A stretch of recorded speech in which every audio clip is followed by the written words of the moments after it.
Hello, Chloe. It's way past morning. Today is a video that comes to you in 3 parts, and all 3 parts are about books. Now, wait a second. Now, this video comes to you in 4 parts, and all 4 parts are about things that begin with the letter B. Part 1, banks. Chloe, I got paid last Friday because I get paid every other Friday, and I went and I took my paycheck to the bank. I could only take it in on Saturday because of the fact that I got off of work at like 10, which doesn't make for a very good bank trip having. After I worked on Saturday, I took my paycheck to the bank, expecting it to be in on Monday morning because, you know, it's a weekend and they don't do stuff on weekends. But I had forgotten that it was Memorial Day weekend, so I thought, okay, fine, it'll be on Tuesday. I go into the bank today to discover, nope.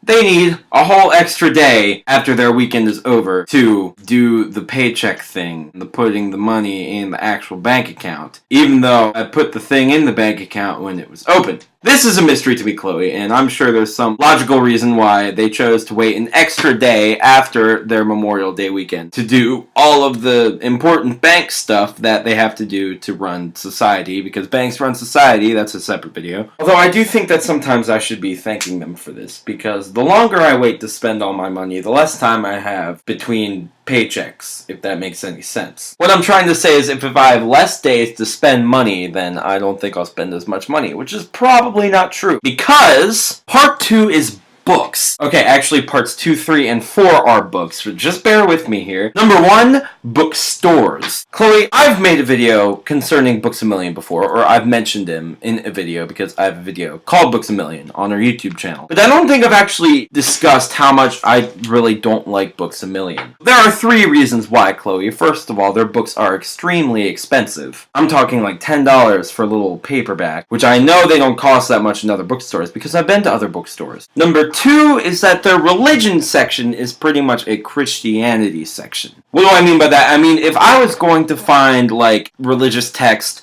from a religion that is not Christianity, I'd be looking for a little bit. They got all kinds of Bibles, all kinds of devotional texts, but nothing that's not Christian. That just goes along with me thinking that the religious freedom in this country is heavily biased towards Christianity. That's also another video. What was the 3rd reason? Ah, yes, because the only books that they sell besides religion books are fiction. Now, I don't have a problem with fiction if I'm looking for fiction. But if you're like me and I'm looking for guidebooks on Greek mythology, I'm not really looking for fiction.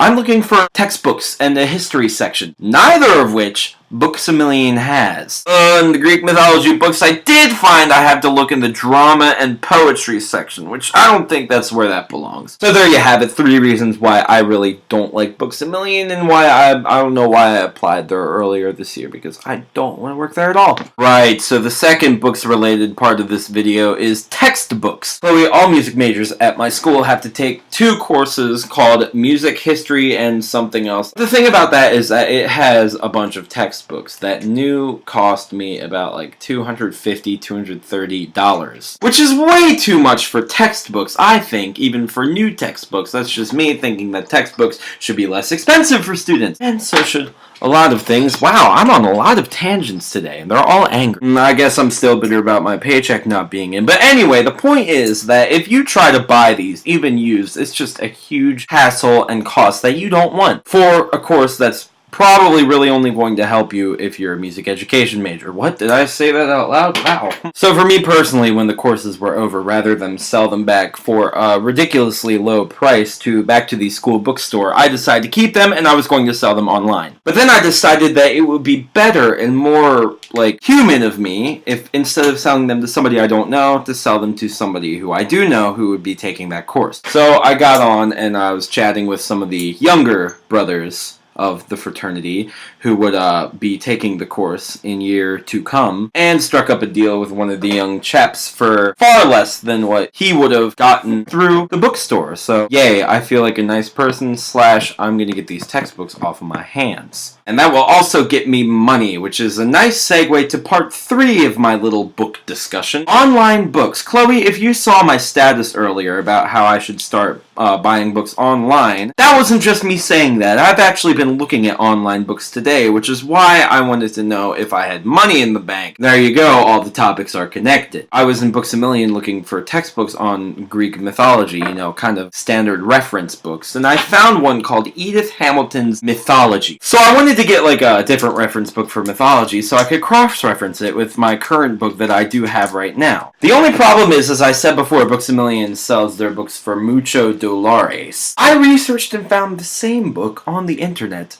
for about $11 or $12 less, and then plus shipping is pretty great. I actually also found 2 more books, and for an aggregate sum total of money of about $30, which is about half as much that I would have paid had I purchased them new at a bookstore. So, Chloe, if you take anything from this video, it should be 1. Put money in the bank not on a weekend. 2. Don't shop at Books A Million. 3. Pass your textbooks on to people that you know. And 4. Buy books online to save money. Chloe, I hope you learned something today. I know I did throughout my whole day, and I will see you on Thursday.